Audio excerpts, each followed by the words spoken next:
Imagine dissolving your entire physical body into a soup of enzymes, only to rebuild it from scratch into a completely different organism. For Danaus plexippus, the monarch butterfly, this is not science fiction. It is a biological mandate. Welcome! Today, we deconstruct one of nature's most extreme physiological transformations, holometabolic metamorphosis. We will track the monarch from a microscopic, 1 millimeter egg to a migratory powerhouse capable of flying up to 3,000 miles across the North American continent. Forget the simple childhood stories of caterpillars turning into butterflies. The actual biomechanics inside the chrysalis involve cellular teardowns, targeted toxins, and microscopic time bombs called imaginal discs. Stick around. The science behind this insect's life cycle will fundamentally change how you view developmental biology forever. Let us begin at stage 1.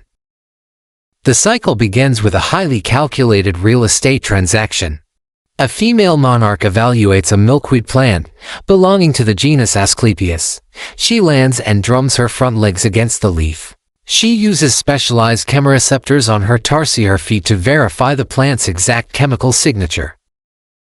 Once satisfied, she curves her abdomen and deposits a single, dome-shaped egg on the underside of the leaf. This placement protects the egg from direct solar radiation and overhead predators. She may lay up to 500 eggs in her lifetime, but survival rates are brutal. Less than 10% will reach adulthood. The egg is roughly 1.2 millimeters tall and weighs a fraction of a milligram. To the naked eye, it is just a pale yellow speck. Under a macro lens, you see a complex structure of longitudinal ridges. This outer shell is the chorion.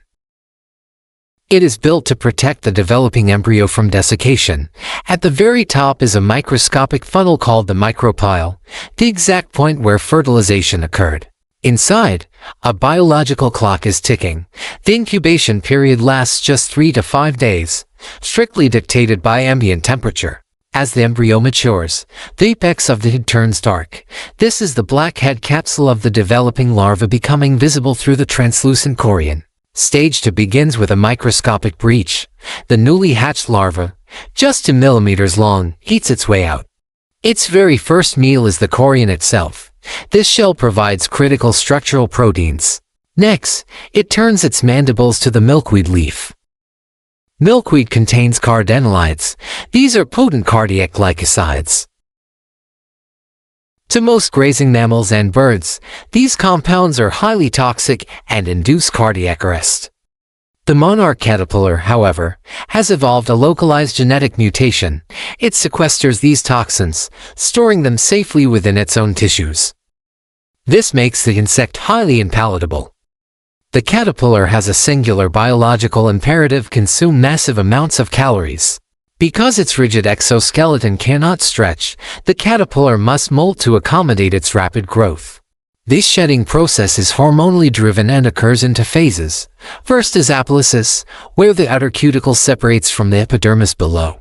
Second is ecdysis, the physical shedding of the old skin. The monarch progresses through 5 distinct developmental stages, known scientifically as instars.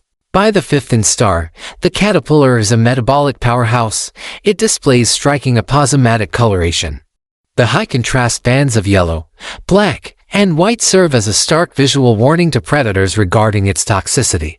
Over roughly 14 days, the larva's growth rate is staggering. It increases its original body mass by 2,000 times. If a human newborn grew at an equivalent rate, it would weigh the same as a commercial school bus in just 2 weeks. As it reaches maximum biological capacity, a critical hormonal shift occurs. Levels of ecdysone spike, while juvenile hormone drops to 0. The feeding stops. It is time for the pupal stage. The 5th instar caterpillar abandons the milkweed plant to find a secure, elevated location. It spins a highly engineered silk pad, known as a button, on a branch or leaf stem. It then attaches its hind end to this pad using a hook-like appendage called a cremaster. The caterpillar drops into a distinct J shape, hanging inverted. For the next 12 to 18 hours, it remains totally static on the outside. Internally, rapid physiological changes are underway. Finally, the exoskeleton splits longitudinally behind the head capsule. The organism performs a complex, vigorous wriggling motion to push the old skin upward and detach it completely. What remains is not a caterpillar. It is a soft, jade-green pupa that quickly hardens into the chrysalis. Note the scientific terminology here. Butterflies form a chrysalis, moths spin a silk cocoon. They are structurally distinct. Inside this green casing, bordered by a crown of metallic gold spots, absolute biological chaos ensues. This process is histolysis. Digestive enzymes are released, essentially dissolving the caterpillar's muscular and digestive tissues into a nutrient-rich cellular fluid. However, specific clusters of cells survive this breakdown. These are the imaginal discs. They have been dormant inside the insect since the egg stage. Now, fueled by the surrounding protein soup, these discs rapidly divide. This phase is histogenesis. The imaginal discs systematically assemble the complex anatomy of the adult, the compound eyes, the antennae, the six-jointed legs, and the wings. This hidden development lasts 10 to 14 days. Approaching the end of the pupal stage, the chrysalis membrane loses its green pigment and becomes entirely transparent. The highly pigmented black and orange wings of the adult become clearly visible through the casing. The transition to the final stage, the imago, begins with eclosion. The pupal shell fractures along precise stress lines. The butterfly drops downward and secures a grip on the empty shell. At this moment, its abdomen is heavily swollen, and its wings are shriveled, damp, and useless. Gravity is essential.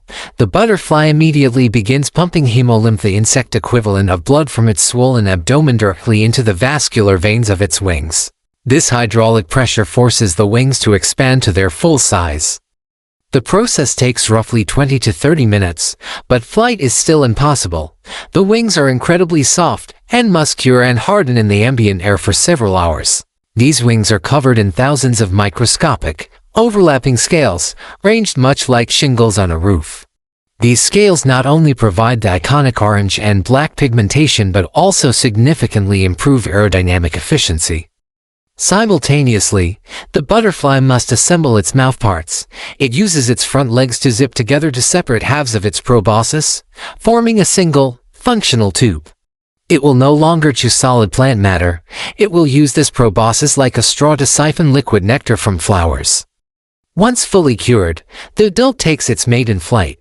The monarch weighs less than a single US dime, yet it possesses unparalleled stamina. Summer generations live only 2 to 5 weeks, focusing entirely on reproduction. However, the final generation born in late summer is genetically distinct, triggered by decreasing daylight and cooler temperatures. This supergeneration enters reproductive diapause. They embark on an epic continental migration. Eastern U.S. populations utilize thermal updrafts to glide up to 3,000 miles south, overwintering in the Yamal fir forests of central Mexico. Western populations migrate to the specific microclimates of the California coast. They navigate using a complex sun compass located in their brain and a circadian clock housed in their antennae. They wait out the winter, breed in the spring, and the cycle initiates once again.